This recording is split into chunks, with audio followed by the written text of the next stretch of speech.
سلام. امسال به یمن شرایط کرونایی ولی فقیه دلش رو به این خوش کرده بود که با کرونا هم جلوی قیام مردم رو میگیره و هم کرونا مانع گرد همایی سالانه مجاهدین میشه.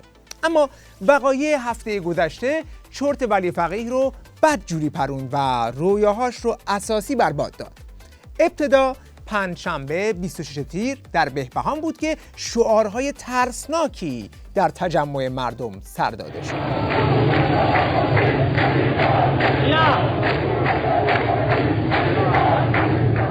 اما واقعی ترسناک دیگه برای ولی فقیه روز بعدش بود، وقتی که با وجود کرونا مجاهدین موفق شدن بزرگترین گرد همایی اینترنتی جهان رو برگزار کنند.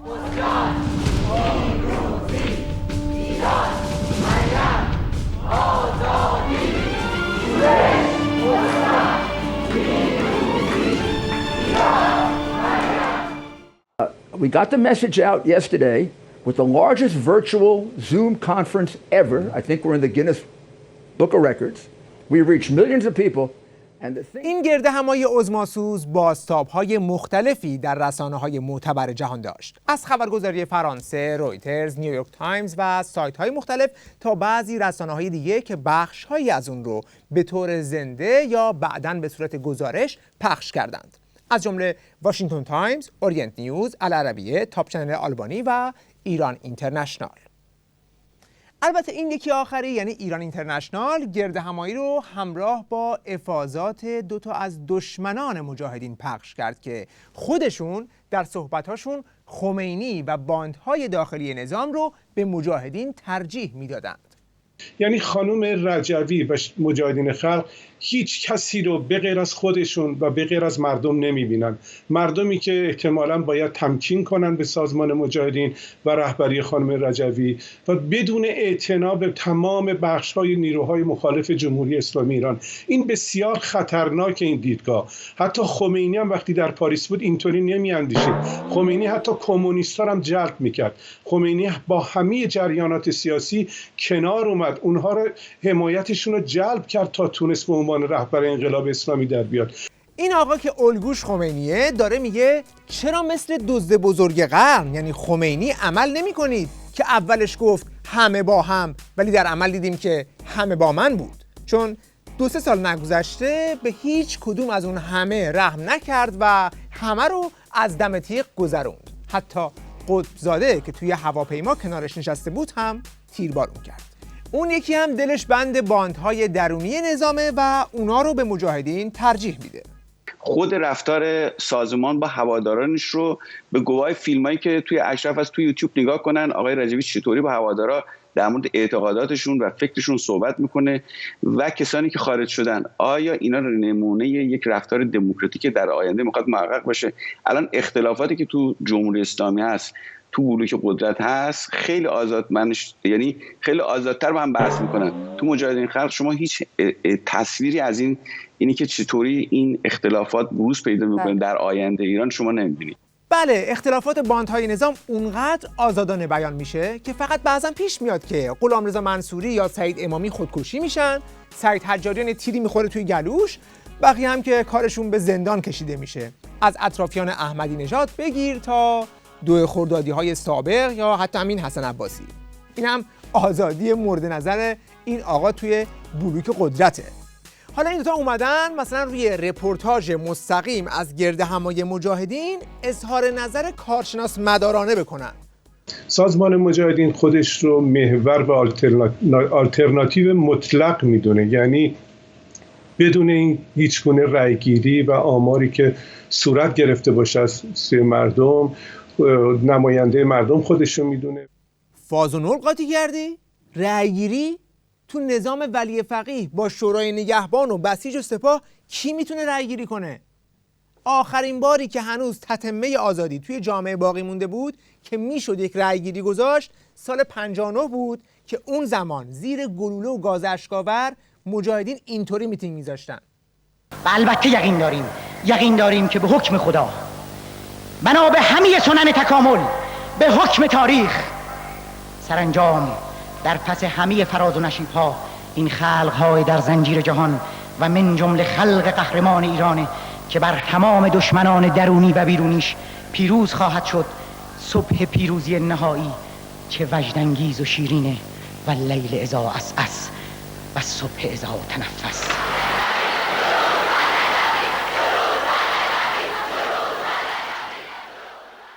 الان تو حکومت آخوندی با رئیسی که فقط تو سال 67 30,000 نفر رو به خاطر کلمه مجاهد بالای دار برده، تو دنبال رأیگیری میگردی؟ اگر منظورت از رأیگیری شرکت توی انتخابات آخوندیه که دیگه بحثی نداریم، چون اینجا میدان مبارزه برای براندازی حکومت آخوندیه که مجاهدین 40 سال توش ایستادن. بقیه هم اگر رزومه‌ای دارن ارائه کنن. متاسفانه سازمان مجاهدین خلق در طی سالهایی که فعالیت خودش آغاز کرده، به ویژه در مراسمی مانند مراسم امروز، هیچگاه نمایندگانی از گروه‌های سیاسی مخالف رژیم رو دعوت نکرده و اصولا خودش هم در هیچ کنگره‌ای که از سوی سایر گروه‌های دیگه برگزار میشه شرکت نمی‌کنه. اولا چقدر خوب بود که اسم یکی از اون گروه‌های مورد نظر خودت رو هم می‌بردی، فقط یکی، تا سیه روی شود هر که در او قش باشد. ثانیاً اینها شورای ملی مقاومت و تاریخچه 40 سالش که حرف مجاهدین هیچ فرقی نکرده که کسی که با شیخ و شاه نیست و واقعاً سرنگونی این رژیم رو میخواد با ماست و ما هم با اون هستیم. ثالثاً این طرح شورای ملی مقاومت در مورد جبهه همبستگی برای سرنگونی استبداد مذهبی که تو عمد داری دور بزنی. عجب محقق و تحلیلگر پر اطلاع و بی‌طرفی. اگر یارو نمیخواست خودشو به اون راه بزنه، قطعا این رو هم میدونه که سالهای سال آخرین ماده بیانیه‌های سالیانه شورا تجدید دعوت به همبستگی است. حتی همین چند روز پیش هم در روز 3 تیر دوباره برادر مسعود گفت و روی همه سایت‌های مقاومت ایران هم هست که تأکید میکنم طبق طرح جبهه همبستگی ملی برای سرنگونی استبداد مذهبی مصوب شورای ملی مقاومت، هر نیروی جمهوری خواه و ملتزم به نفی کامل نظام ولایت فقیه که خواهان استقرار یک نظام سیاسی دموکراتیک و مستقل و مبتنی بر جدایی دین از دولت است، با ماست و ما با او هستیم. حالا بگو ببینم منظورت کدوم حزب و کدوم گروهه؟ به شرط اینکه سراغ بقایای شیخ و شاه و هر کی با اونها پل داشته باشه و حرفهای رژیم رو علیه مجاهدین و شورا رله کنه نری ها. بقیه قدمشون روی چشم. در این نقطه دیگه پرده ها کنار میره و معلوم میشه که این آقا با فرافکنی مشکل خودش و بقیه همکاسه هاش رو میخواد روی دوش مجاهدین بندازه. بنابراین همینجا از این آقا دعوت میکنیم اگر با شیخ و شاه مرزبندی داری، التزام خودت رو با طرح جبهه همبستگی، یعنی 3 کلمه نه شاه نه شیخ بلکه سرنگونی، اینو اعلام کن. بعد بفرما ما حتما از تو دعوت میکنیم، هم در کنگره ما بیا، هم مهمون ما باش، هم توی استودیوی ما بیا، هم ما خدمت شما میرسیم. اما اگر منظورت از کنگره و گروه آلترناتیو چیزیه که آدمای اجاره‌ای از قبیل نوریزاده معرفی گردونش باشن، دیگه تقصیر ما نیست، متاسفیم. من بهشون تذکر دادم، متوجه نبودم. آقای نوریزاده شما خودت اول تلویزیون نداشتی از من. برو بازی رو در نیار. من نداشتم. بنده برای که ترک هستم دستگاه نداشتم. یعنی چی؟ این به سینم بود، شما می‌رفتین میگفتین اونجا من پرچم ندارم. چرا این بازی‌ها رو در میاریم؟ بچه بازی‌ها رو. من نباید ثابت بکنم به ایران وفادارم. خب این که موضوع چند جانبه علیرضا نوریزاده است. یک نمونه دیگه هم ببینیم با حضور همین آقا و مزدور افشا شده اطلاعات آخوندها قربان علی حسین نژاد. تمام این جریانات سیاسی که در هفته‌های گذشته به اشکال مختلف کنفرانس‌ها و جلسات عمومی رو برگزار کردن و سعی کردن که نمایندگان دولت امریکا رو در جلسات خودشون به رخ دیگران بکشن، من خدمتتون عرض کردم اگر انجام بگیره رژیم، یعنی سیاست‌های غلط و نادرستی که اینجا من سیاست تغییر از آمریکا به علیه رضا بنن. آقای حسین لطفاً جنبندی بفرمایید. خب اینم که دیدیم مزدور نخنمای وزارت اطلاعاته که در هتل مهاجر بغداد خدمت‌هاش رو کرده و در دادن اطلاعات مجاهدین برای جنایت در اشرف سهیم بوده، دستش رو تا مرفق توی خون مجاهدین کرده تا به پناهندگیش توی فرانسه برسه از طریق وزارت اطلاعات و بعد هم شکایت و شرکتش در پرونده سازی مشترک وزارت اطلاعات و یک سرویس فرانسوی در دادستانی ضد تروریسم که خودش دیگه داستانی داره. دیگه از این واضح‌تر میشد؟ واضح‌تر از این میشد دست وزارت اطلاعات و نیروی قدس رو نشون داد؟ حالا همین فرد اینجا تریبون سخنرانی داره. بقیه گروه ها رو هم که ما هنوز پیدا نکردیم. حالا گوش میکنیم به یک جواب منطقی و منصفانه نه از مجاهدین بلکه از غیر مجاهدین و غیر شورای ملی مقاومت از آقای امیر سپهر برگرفته از یوتیوب که در دسترس همه هم هست. مسئله دیگری که من باید بهش اشاره بکنم این است که میگن سازمان مجاهدین چرا نمیاد بنشینه با ما، چرا نمیاد مذاکره بکنه با اپوزیسیون. اولا گفتم که اپوزیسیون وجود نداره. از این گذشته سازمان مجاهدین اصلا حق داره با شما مذاکره نکنه. آخه شما کی هستی؟ چه امکاناتی دارید که من مگر اینو پوزش نمیخوام از این واژگان به کار ببرم. خواستم بگم مغز خر خوردن که بیان با شما یک جا بنشینن. آخه برای چی چه نیازی دارن به شما؟ شما اونگاه میتونید از گروهی کسی دعوت بکنید که شما هم در حد او توان داشته باشید که بیایید دست به دست هم بدید. سازمان مجاهدین چه احتیاجی داره؟ توقع این که سازمان مجاهدین بیاد با این بنشینه درست به این میمانه که من برم مثلا از راکفلر درخواست بکنم بیاد با من شریک بشه، برم از مثلا بیل گیتس تقاضا بکنم بیاد با من شریک بشه با جیب خالی، یا مثلا دونالد ترامپ مولتی میلیونر یا بیلیونر، من بخوام برم با اون شریک بشم، یا سهامدار بانک چیس منهتن، بانک نیویورک، بزرگترین سهامدارش، بگم آقا بیا با جیب خالی در جیب من شپش قاب بندازه به قول پیشینیان و ادعا داشته باشم که اون بیاد با من. نمی نشینه. شما میتونید، میدونم براتون خیلی سنگینه براتون، اما واقعیت ها تلخه. هر چی دلتون میخواد راجع به سازمان مجاهدین بگید، اما یک چیز رو نمیتونید کتمان بکنید. سازمان مجاهدین سازمانی هستن که اعضای اون بیشترین شماره اعضای اون، حالا اینجا بحث کیفی من نمی‌کنم، جان بر فدای آرمان‌های خودشون میکنن و نمیتونیم نفی بکنیم. ما مجاهدین رو نمیتونیم نفی بکنیم، ما وجود چپ رو در اینا نمیتونیم نفی بکنیم، بلا اینکه تعدادشون خیلی کمه. شما چطور یک گروهی رو که گروه غالب هست، همه میدونن گروه غالبه، شما چطور میاد بین اهانت میکنید؟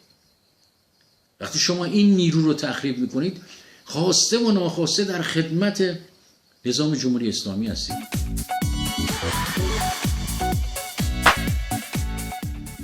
خب برگردیم به پخش زنده گرد همایی در تلویزیون ایران اینترنشنال. دو میهمان این برنامه با هر دروغ و تحریف تاریخ تمام تلاششون رو می‌کردند تا یه جوری اثر این تصاویر رو روی مخاطبانشون کم کنند. نکته دیگه، سازمان مجاهدین نتونسته در هیچ کدوم از این عرصه‌ها موفق باشه. علاوه گفتار سیاسی نتونسته گفتاری نشون بده که در دانشگاه ایران گروه‌های طبقه متوسط و حتی کسانی که به هر حال تقاضای تغییر نظام دارن، اونها تحلیل سیاسی مجاهدین خلق رو به عنوان یک مسئله مطرح کنن، یعنی به عنوان روش راه حل مقبول مطرح کنن. خب به نظر میرسه که این آقا که وصله کارشناس رو به خودش چسبونده کلاً خارج باغه. یعنی یا اخبار ایران رو دنبال نمیکنه یا از گفتار سیاسی مجاهدین چیزی سرش نمیشه. چون گفتار سیاسی مجاهدین مگه چیه؟ از 40 سال پیش دارن میگن براندازی که الان شعار روز مردمه. تو قیام دی 96 هم که ملت گفتن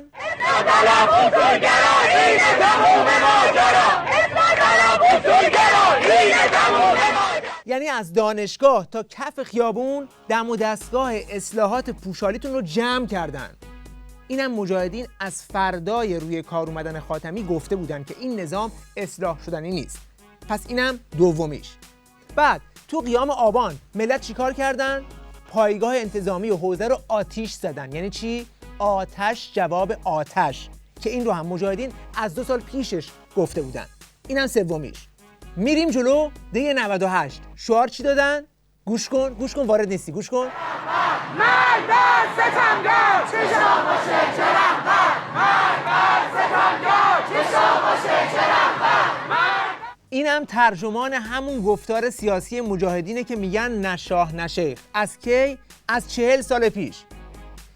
کسی که میخواد بیاد نظر کارشناسی سر گفتار سیاسی مجاهدین بده، خوبه که اخبار رو دنبال کرده باشه و مواضع مجاهدین رو هم خونده باشه. بگذاریم که هیچ موجود ذی‌شعوری نمیشه پیدا کرد که گفتارهای سیاسی مجاهدین و شورای ملی مقاومت ایران رو در همه زمینه‌ها در 40 سال گذشته دیده باشه یا به گوشش خورده باشه، اما خودش رو اینطوری به نافهمی بزنه. مگر اینکه قصدی داشته باشه یا موظف به اجرای خط به خصوصی شده باشه. بریم بعدی.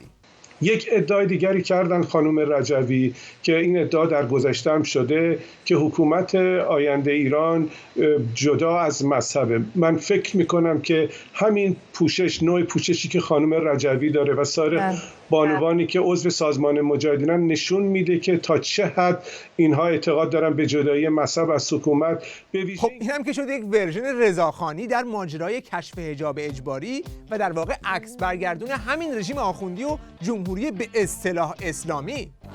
چون داره میگه زن مسلمان حق نداره توی حکومتی بیاد که از دین جداست. حکومت آخوندی هیچ حقی برای زن بی حجاب قائل نیست، اینم هیچ حقی برای زن با حجاب قائل نیست. خب این روی دیگه سکه تحجر و عقب موندگیه. که اگر یکم اینور اونور دنیا رو نگاه کنی میبینی که توی کشورهای دیگه هم رؤسای جمهور و مقاماتشون هم دین و مذهب خودشون رو دارند و هم توی کشورشون حساب دین و دولت جداست. ببین مثلا اینجا خانم مرکل مثل همه مسیحا کلیسا میره، تو مراسم دعا شرکت میکنه.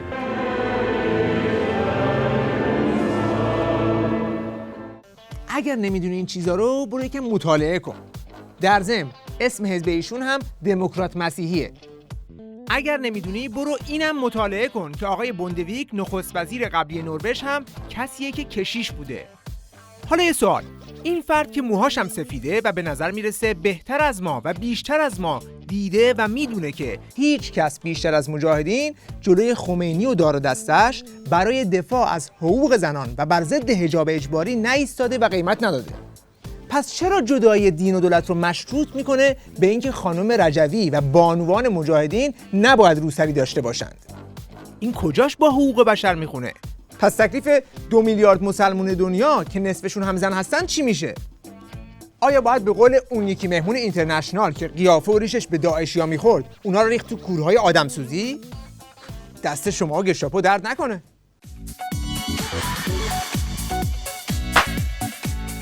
حالا تازه با همه این جفنگیاتی که همزمان روی پخش زنده ایران اینترنشنال از گردهمایی مجاهدین پخش شد، باز هم دم و دنبالچه های شاه و شیخ همین رو هم نتونستن تحمل کنند و جیغ بنفششون از ایران اینترنشنال آسمون رو شکافت. همون شب سفیر رژیم تو انگلیس تو توییتر تیغ سانسور مجاهدین رو علیه اینترنشنال بیرون کشید که چرا؟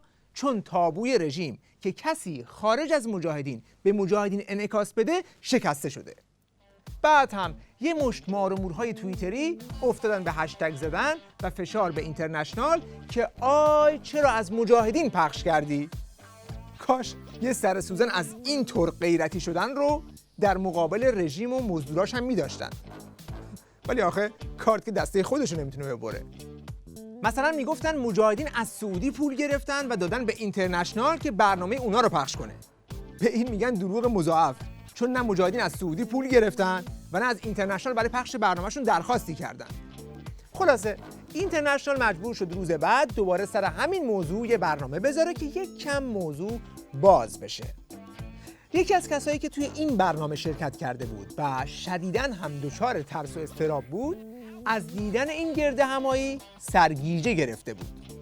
اتفاقی این تصاویر رو در تلویزیون ایران اینترنشنال به روال معمول دیدم و سرگیجه گرفتم واقعا از المان هایی که در این شو می‌بینی، نشانه هایی که واقعا ترسناکن برای نسل من، نسل های تازه تر از من.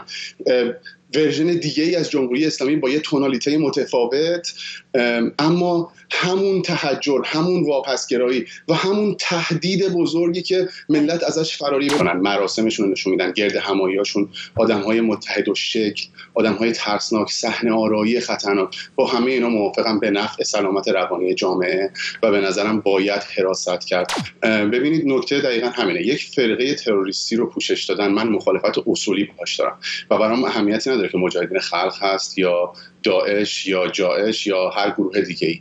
تو دیگه برای ما از داعش و جائش صحبت نکن. تا اول یه نگاه تو آینه بنداز. اصلا با همون تونالیته و المان‌های تصویری که توی چهرت هست یک نفر دیگر رو تداعی میکنه. بابا این تو جان ترسناک هم قفله. این مدیوم شات رو بذاری تو کانال سلامت روانی جامعه رو به خطر میندازه. حالا ما به چهره آدمو کار نداریم. آخه محتوات هم داعشیه. نگاه کن، نوشته هر کی به حجاب اعتقاد داره رو بریزید تو کوره آدمسوزی. با این میزان تحجر بپا از علم الهدی جلو نزنی تو. حالا چند تا صحنه از اون گرد همایی ترسناک با هم ببینیم. به به، جمعیت داره پرچم تکون میده، بسیار صحنه خطرناکیه. بله، موسیقی پخش میشه پر از المان‌های ترسناک، لباس یک دست نوازندگان. اوه اینجا رو گل‌های قرمز به تعداد زیاد با رنگ یک دست، بعد هم در کنارش جمعیت با نظم و ترتیب توی یک صف ایستاده. بسیار خطرناک این صحنه. اما ترس اصلی از اینجاست. 1 2 3 30,000 نقطه وصل به این صحنه. آلفرد هیچکاک کجایی؟ حالا این آقای هراسان خودش رو قیم هشتگ اعدام نکنید هم میدونه. ببینید یه فرآیندی داریم به اسم گیت کیپینگ که دوست دارم خیلی ساده توضیحش بدم. تفکیک زباله از خبر. دروازه‌بانی خبر منظورتون در واقع است. حتی اگر تصمیم اولیه ایران اینترنشنال این بوده که چنین رویدادی رو پوشش بده به هر شکلی، به نظر من با اهمیت اتفاق جنبش اعدام نکنید باید این تجدید نظر میشه درش. عزیز که روی آنتن شما و دارم درباره این موضوع صحبت میکنم، در حالی که من کارشناس این ماجرام و میتونم جزئیات بدم از اینکه این چگونه این حماسه خلق شد، در حالی که توییتر در ایران فیلتره و این چه پیام صلح و انسان دوستی و زندگی ستایی زیبایی داشت که مخفول مانده شد و به حاشیه رانده شد. و بسیار متاسفم که در میانه چنین کارزار بزرگی، چنین اتفاق فرخنده و مهمی مجبوریم درباره رویدادی حاشیه‌ای صحبت کنیم که به زعم من در اثر اشتباه ایران اینترنشنال رخ داد در نشون دادن شوی پوشالی کنگره سالانه مجاهدین خلق. طرف تا هفته پیش داشت خاکشی رو با آفتابه سر می‌کشید، حالا اومده اینجا شده کارشناس اعدام نکنید. اولا از چه موقع درجه کارشناس جنبش اعدام نکنید به خودت دادی؟ دوما چه کسانی رو این رژیم تا به حال بیشتر از همه اعدام کرده؟ ببین اینا اسامی و عکس‌های کسانیه که توی این 40 سال این رژیم از مجاهدین اعدام کرده. یه قلم فقط 30,000 نفر تو سال 67 که جانشین خمینی به خاطر مخالفت با قتل عام مجاهدین عزل شد. اصلا قبل از اینکه تو وجود خارجی داشته باشی، مجاهدین رو توی این رژیم دست دسته اعدام می‌کردند. توی این 40 سال هم مجاهدین برای دادخواهی همه اعدامی‌ها، چه مجاهد و چه غیر مجاهد، هم اطلاعیه دادن، هم پاشنه در تمام ارگان‌های بین‌المللی و حکومتی رو در آوردن. 10 لیست اعدام هم منتشر کردن. آقای کارشناس خودخوانده، اگر نمیدونی برو تحقیق کن یا علاقه از همین رژیم بپرس که این 66 قطعنامه مجمع عمومی و کمیسیون حقوق بشر و بقیه ارگان‌های ملل متحد توی 4 دهه گذشته رو عمدتاً زیر سر کی و بر اساس فاکت‌ها و مدارک کی میدونه؟ جز همین مجاهدین؟ بعد مجاهدین اعدام نکنید رو به حاشیه بردن؟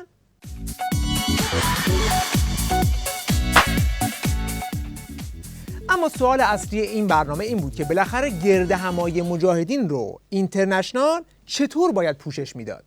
خطری که ممکنه ایران اینترنشنال رو تهدید کنه، یعنی با این شیوهی که الان به گروه‌های سیاسی پوشش میده، بیش از اندازه و وزن و اهمیتی که در عالم واقعی دارن. وقتی شما یک گروه کوچکی که در یک شهر در یک کشور اروپایی جمع میشن رو پوشش زنده میدید یا مثلا مراسم مجاهدین رو، انگار که اینا خیلی اهمیت دارن یا واقع مهمی است، در حالی که واقعا ارزش خبری در این اندازه‌ای نداره که شما پوشش دارید میدید.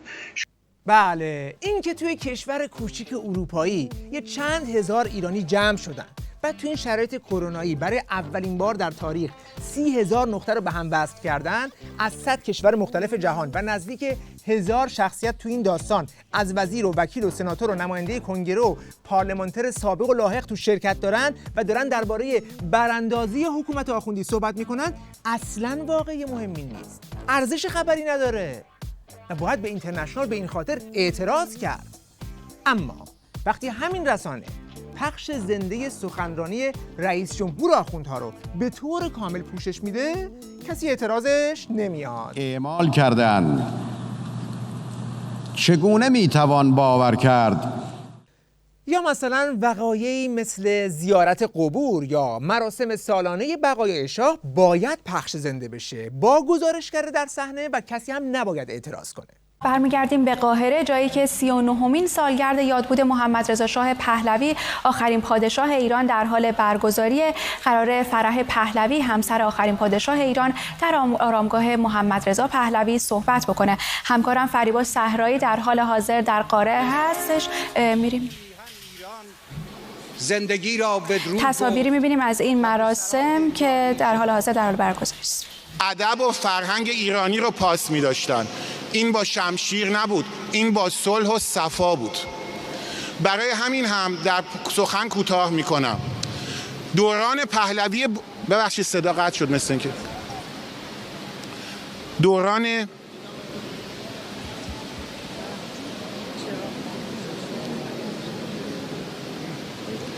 ببخشید کوتاه می کنم سخن رو.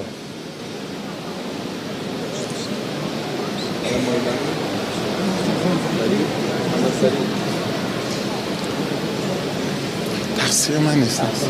یه دقیقه صبر کن. الان داره چی؟ به خاطر اینکه صداش زیاد بلند کنه اوورهیتد شده نیست. ولی تقصیر من نیست. من میرم این کارو کردم. من الان 1 دقیقه هم تمام میشد سخن، ولی قول دادم 3 دقیقه تمام کنم ها. بله، این پخش زنده مهمترین مراسم سالیانه بقایای شاهه که از تلویزیون اینترنشنال به طور کامل و بدون هیچ کامنتی پخش شده. خود صحنه گویای همه چیز هست. نه کسی دچار ترس میشه از این صحنه، نه کسی به اینترنشنال اعتراضی کرد. خودتون ببینید مثلا این صحنه خواندن سرود ملیه. به جای سخنرانی من بایستید و سرود ایران رو همه با هم بخوانیم. ایران ای مرز پرگوهر، ای خاکت. بچه‌ها یکم بری عقب. تصاویر زنده‌ای می‌بینیم از فرح پهلوی، همسر آخرین پادشاه ایران، که میخوان صحبت بکنن در مراسم 39مین سالگرد درگذشت محمد رضا شاه پهلوی. اینجا هم بقیه‌شه. ملاحظه می‌کنید که دارن با چراغ مطالعه نور پردازی میکنن. خب این صحنه‌ایه که به قول اون کارشناس باید پخش زنده بشه، باید بهش عید داده بشه، چون اینها وقایع تاریخ ساز و بسیار مهم حساب میشن. حالا اینجا متوجه میشید که چرا گرد همایی مجاهدین حتی نیم ساعتش هم برای بعضیا ترسناک جلوه میکنه. در همین مورد خوبه که نظر آقای شهرام همایون رو بشنویم که به قول خودش خیلی هم با مجاهدین مشکل داره. به عنوان یک ایرانی خب من مخالف این سازمان هستم. طبیعتاً عقاید سیاسیمون، عقاید اجتماعیمون با هم خیلی فرق میکنه، اما خب نمیشه آدم، خیلی ها پول گرفتن. اگر اینها از عراقی ها پول گرفتن، از عربستان پول گرفتن، سازمان های دیگه ای هم پول گرفتن، ولی خب نه ازشون نشانی موند و نه از کاری کردن اینها، ولی اینا تونستن یه همچین تشکیلاتی رو راه بیاندازن که امروز یه همچین برنامه‌ای درست کنن. خب خانم آقایون، این واقعیت امره. این که من و شما بگیم مجاهدین توی ایران پایگاه ندارن، دارن فلانه، ولی نگاه بکنید، به عنوان یک غریبه نگاه بکنید، به عنوان یک بیگانه نگاه بکنید، به عنوان وزارت خارجه کشور مثلا هلند نگاه کنید، به عنوان وزارت خارجه کشور لهستان نگاه بکنید، به عنوان وزارت خارجه کشور روسیه نگاه بکنید. نگاه کنید دیگه، خودتون برید نگاه کنید، تو کانال‌های اینترنتی هست. برید نگاه بکنید. به هر حال اون چی که مسلمه، مجاهدین یک نمایش خیلی قدرتمندانه از قدرت نشون دادن در این برنامه که گذاشتن. پس بترسید خانم ها آقایان، بترسید خانم ها آقایان، دست کم نگیرید خانم ها آقایان، دست کم نگیرید. چه اونهایی که این زحمات رو میکشن، چه اونهایی که از اینا حمایت میکنن، بالاخره یه جای امیدواری دارن ندارن؟ یه جایی فکر میکنن که ممکن، به قول بینش پژوه حرف قشنگی زده، من حالا جرئت نمیکنم بگم،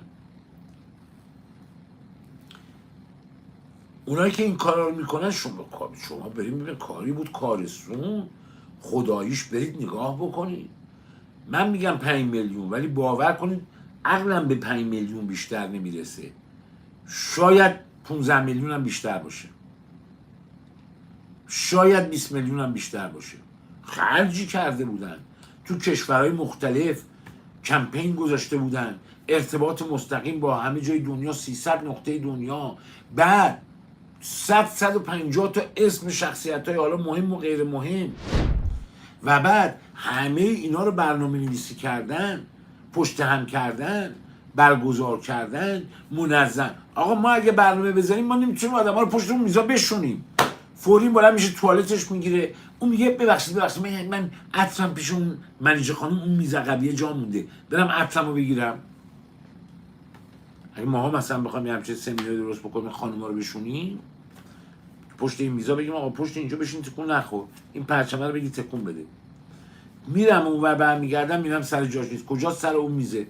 داره چی میگه؟ دیدی منیجه پشت بلند پوشیده بود، با پشت بلند اومده کار تظاهرات سیاسی. خانم بیا برو سر جات بشین، داریم فیلم برداری میکنیم. الان آقای من معذرت میخوام، الان میرم میشینم. بینش پژو خیلی خوشت اومد. پیر خراسانی میگه آقای این کار بزرگی بود. بله آقای پیر خراسانی، دروغ میگم تو رو خدا؟ شما توی مهمونی‌های ما اومدی میبینی من چه عرقی میریزم که بین 200 تا آدم یه نظمی برقرار بکنم؟ برو نظمشون رو ببین، کسی از جاش جم نمیخورد. حالا ما بودیم آقای امید ببخشید من کلید اتاقم پیش شوهرم جا مونده، باید برم بگیرم، به کاری دارم. یعنی اصلا همش باید 50 نفر اونجا آدم تو سالن گذاشتیم، 50 نفرم به پا بذاریم. خب اینو باید آدم ببینه و قبول بکنه و بفهمه و بترسه که آقا بخیر اینا که آدمای احمقی نیستن که، اینا هم بهشون امیدواریایی داده شده. دیدین سلطنت طلبا مثلا همه سرگرمن، فوش بدن به فلان بکنن، مجاهدین هفته همچون همایش میزنن. میگیم آقا تظاهرات میخوایم بذاریم، بابا جان تظاهرات بذاریم 5000 نفر بیان، من حاضرم الان هر کی بهم بگه شرایط رو فراهم بیارم، همه هزینه‌شو من میدم، من تأمین میکنم. ولی آبرومند اگر نمیتونین نکنین. بابا ببین یارو چیکار کرده، 15 نفر جمع میشین با 15 تا پرچم، بده، این ضرر میزنه. گوش نمیدن که خودشون به دست خودشون میان میگن ما چقدر ضعیفیم. سایر نیروها، مجاهدین همایش میذاره با 30,000 نقطه. شاهزاده چرا باید کلیپ آشپزی منتشر کنه؟ شاهزاده چرا باید کلیپ ورزش خانگی منتشر کنه تو این شرایط؟ کی داره میگه؟ کی راهنمایی میکنه؟ مشاوره کیه؟ بگو اسمشو بگو. مشاوره کیه که میگه شاهزاده تو این شرایط که همه منتظرن که جمهوری اسلامی سقوط میکنه شما کلیپ آشپزی منتشر کنید؟ تو این شرایط اگر کنار 4 تا کار سیاسی باشه، مثلا من که از صبح تا شب دارم نعره میزنم. شهریار آهی کیه؟ از کجا تامین میشه؟ آخرین سفرش کجا بود؟ ببین چجوری قشنگ داره مهره چینی میکنه. از این طرف مجاهدین نمایش میذارن، کجا منتشر میکنه؟ ایران اینترنشنال مال کیه؟ مال عربا. مجاهدین نمایش گذاشتن. از این ور شهریار آهی مشاوره شاهزاده فیلم آشپزیتون رو منتشر کن. خداییش چند نفر شما وقتی این کلیپ های شاهزاده رو دیدید شاک شدید؟ بگید ببینم. چرا حرف نمیزنیم پس؟ چرا نمیگید شاهزاده بیا میدون؟ ما همایش میذاریم بزرگتر از همایش مجاهدین. ما میتونیم. الان وقتی جنگه اینا شما رو منفعلتون کردن، یه امشی بردارید اینا رو امشی بزنید. بس ببین چقدر قشنگ مهره ها رو چیدن. شازده مشغول آشپزی، مریم رجبی در حال سخنرانی، ایران اینترنشنال پخش بکنه. دیدی برای مرجان چه کردن؟ اعلامیه دادن. خانم رجبی بلند شد عکسشو ماچ کرد. ندیدی؟ آقا من وقتی سعید قائم مقامی اینجور توی غربت و تنهایی و تنگ دستی میمیره، نه دمت گرم خانم رجبی، ممنون. مرجان اونطور، مرضیه اونطور، عماد رام اونطور. بعد سعید قائم مقامی، بعد مسعود سعد، بعد مانو، بعد من.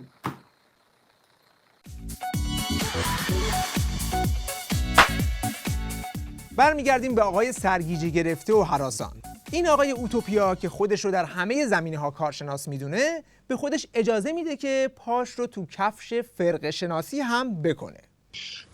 نگاه من شاید یه کمی اوتوپیایی و ایدئالگرایانه به نظر بیاد. شکست بزرگ برای ایران اینترنشنال بود از منظر گیت کیپینگ، به این جهت که دوباره تاکید میکنم یکی از بزرگترین کمپین های تاریخ معاصرمون در جریان بوده. مجموعه یک دایره المعارف بزرگی از رنج ها و روایت های دست اول با دوز خوبی از طنز مثل همیشه جمع‌آوری شده زیر این هشتگی که با یه آهنگ عجیب و غریبی رشد میکرد. ما دارید مراسم عروسی یک فرقه تروریستی رو نشون میدید. آدم حرفای این موجود رو که میشنوه باید مغزش رو بفرسته آشار کشی. یه جمله 6 کلمه‌ای گفتی، 4 کلمش دروغ بود. من از کدومش شروع کنم؟ مراسم عروسی یک فرقه تروریستی؟ این ادبیات که دیگه خلاص ادبیات نخنما شده تو سایت‌های وزارت اطلاعاته. کار نمیدونم خودت هم توش قلم میزنی یا فقط ایده میگیری یا که داری خط پیش میبری. خودت بگو کدومش. یا لااقل بگو چه پدرکشتگی با مجاهدین داری. آخه برو نگاه کن سایت‌های انجمن نجات ولایت داره صبح تا شب همین چیزها رو برگزار میکنه. نگاه کن اینجا فرقه تروریستی. این ادبیات بیشتر لودنده است، میدونی؟ چون در مورد تروریسم که مجاهدین سال‌هاست از همه لیست‌های تروریستی با رأی دادگاه بیرون اومدن. اون موقع هم که گذاشتنشون توی لیست به خاطر زدوبند به آخوندا بود که دیگه همه میدونن این چیزا رو. در مورد فرقه هم بیا این نظر رئیس کمیسیون وزارتی مبارزه با فرقه ها در دولت سابق فرانسه آقای آلن ویویان که گفته نه تنها رفتار و عملکرد سازمان مجاهدین خلق ایران هیچ سنخیتی با سکت ها ندارد، بلکه آنچه که بیشتر با تعریف سکت همخوانی دارد نظام جمهوری اسلامی ایران است که به صورت مطلق توسط یک ولی فقیه اداره می شود که مانند رهبر یک فرقه عمل می کند. بعد هم توضیح داده که علت اینکه دشمنان شما به شما مارک سکت بودن میزنند به خاطر تشکیلات منظم و سیالی است که دارید که ضرورت مبارزه با این دیکتاتوری مذهبی است و آنها هیچ درکی از آن ندارند. بعد آخه پشمک کدوم سکتی توی دنیا میره 30,000 نقطه رو به خودش وصل میکنه، خبرنگار و شخصیت‌های عالم رو میاره توی خونش باهاشون دیالوگ میکنه؟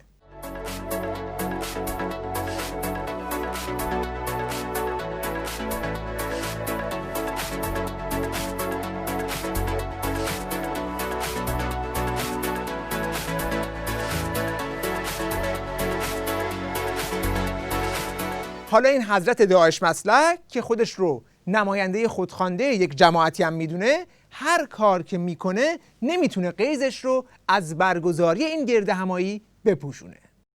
مشکل ما نحوه پوششه. مشکل من و همه کسانی که به نمایندگی از اونها امروز اومدم صدای اعتراضشون رو برسونم نحوه پوششه. شما دارید جوری تبلیغ میکنید که ملت کمپین میکنن برای اینکه شما رو بایکوت کنن، فالووراتون هزار میریزه. مشخصا بگید اگر شما قرار بود که به پوشش بدید چطور پوشش میدادید؟ یعنی اون پوشش مطبوع کاملا مناسبی که از نظر شماست چیه؟ این رو از نظر روشنگری میپرسم. یه خبر، یه اپیزود 5 دقیقه‌ای که چه گذشت، نشستشون برگزار شد، آیا حرف مهمی زده شد؟ ببینید حرفای شما محتوایی که نداره سخنان خانم رجبی. این همین محتوای پوچ سخنانه که میلیون ها کاربر رو میرسونه به اینجا که هشتگ میزنه. معذرت میخوام کلمه رکیک آخوندی پاسداری به کار میبره و تا همینجا کافیه که ماهیت خودش رو بروز بده. تلاش برای فهموندن به کسی که خودش رو به نفهمی زده مثل این میمونه که بخوای ویندوز 10 رو روی چرتکه نصب کنی. آخه میخوام بدونم این میلیون ها رو از کجا آوردی؟ ببین تو اصلا میدونی میلیون چند تا صفر داره؟ بعد برای یک هشتگ بی محتوای فحش دادن که نیاز نبود بری تو توییتر اونجا فحش بدی. قشنگ میتونستی بری کف خیابون مثل بهبهان کنار ارزشیا همون فحشا رو بدی. تازه به صرف ساندویچ و شام و شیرینی. پودیوم هم براتون درست میکردن با سن و بیلبورد، تو فارس هم قشنگ گزارشتون رو پخش میکردن.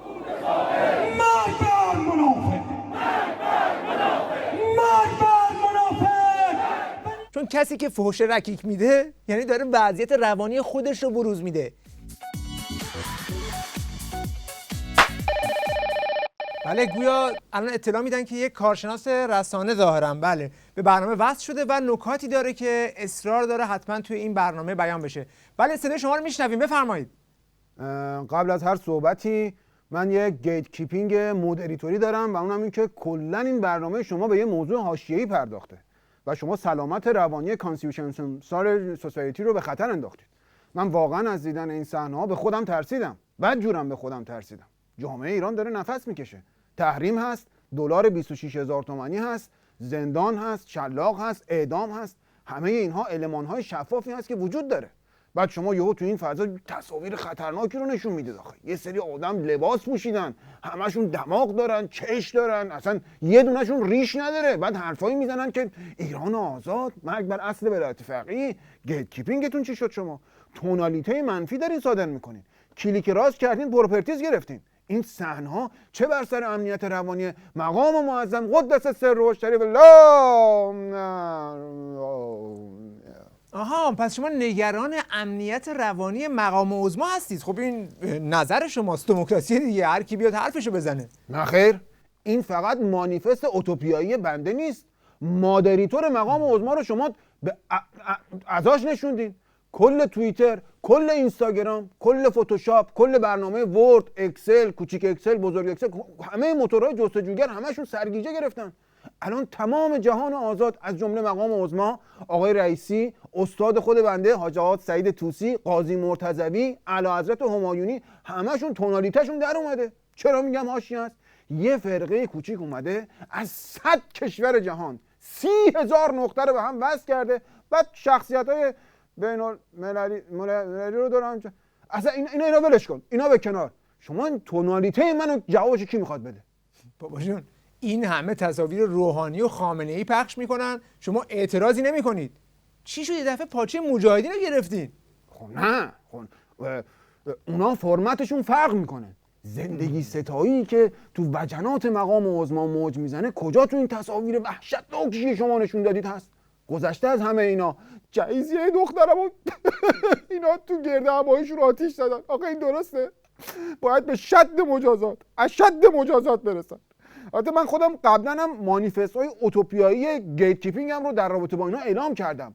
کوره آدم سوزی، غیر داغ، قلتک. به این صورت شما میتونید پیام صلح و انسان دوستی رو به گیت مقام عظما کیپینگ کنید. وگرنه که این صحنه‌های خطرناکی که شما پخش کردین آدم، بازم من به خودم ترسیدم.